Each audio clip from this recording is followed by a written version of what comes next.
ಮಂಡನೆ ಮಾಡ್ತೀವಿ ಬಿಜೆಪಿ ಹೇಳಿದ್ರು ಅದ್ರ ಬಗ್ಗೆ ಏನು ಡಿಸ್ಕಸ್ ಮಾಡಿದ್ದೀರಾ ಅದನ್ನ ಮುಗಿಸಿ ಆಮೇಲೆ ಇನ್ನೊಂದು ಕಾಣಿಸ್ ಅಲ್ಲ ಏನು ಡಿಸೆಂಬರ್ 8ನೇ ತಾರೀಕು ಅಸೆಂಬ್ಲಿಯಲ್ಲಿ ಈಗ ಅವಿಶ್ವಾಸ ಜನರಲ್ ಆಗಿ ಇದು ಬರ್ತಾ ಇದೆ, ಏನು ಅಸೆಂಬ್ಲಿ ಬರ್ತಾ ಇದೆ, ಎಲ್ಲ ಮಿನಿಸ್ಟರ್ ಎಲ್ಲರೂ ಕೂಡ ಇದ್ಬಿಟ್ಟು ಏನೇನು ಪ್ರಶ್ನೆಗಳಿರ್ತವೆ ಅದ್ರದ್ದೆಲ್ಲ ಕುತ್ಕೊಂಡು ಮಾಡಬೇಕು ಅಂತ ಹೇಳಿ. ಅವಿಶ್ವಾಸ ನಿರ್ಣಯ ಅಂಥೇಳಿ ಬಿ ಜೆ ಪಿಯವ್ರು ಬಡ್ಕೊಂಡಿರೋದು. ಅವ್ರಿಗೆ ತರೋದಕ್ಕೆ ನೈತಿಕ ಹಕ್ಕೇ ಇರೋದಿಲ್ಲ. ಯಾಕೆ ಅಂತ ಹೇಳ್ತೀನಿ. ಫಸ್ಟ್ ಆಫ್ ಆಲ್ ಯಾರು ನಿಗದಿ ಮಾಡೋದು FRP? ಇದ್ರ ಮೇಲೆ ಐ ಥಿಂಕ್ 8ನೇ ತಾರೀಕು ಏನೋ ಸ್ಟ್ರೈಕ್ ಮಾಡಬೇಕು ಅಂಥೇಳಿ ಈ ಜೋಳದ್ದಿದ್ದಾರೆ.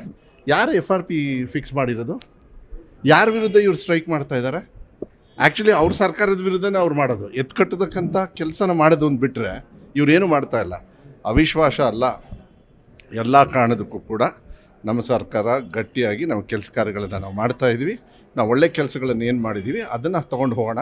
ಬಟ್ ಅಫ್ಕೋರ್ಸ್ ಪ್ರಶ್ನೆಗಳನ್ನು ಉತ್ತರ ಕೊಡ್ತಕ್ಕಂಥದ್ದು ಮತ್ತು ಬಿಲ್ಸ್ ಪಾಸ್ ಮಾಡ್ತಕ್ಕಂಥದ್ದು ಎಲ್ಲರೂ ಕೂಡ ಇದೇ 10 ದಿವಸ ಇರೋದ್ರಿಂದ ಮತ್ತೆ ಟೈಮ್ ವೇಸ್ಟ್ ಮಾಡೋದು ಬೇಡ ಅಂತೇಳಿ ಹೇಳಿದರು.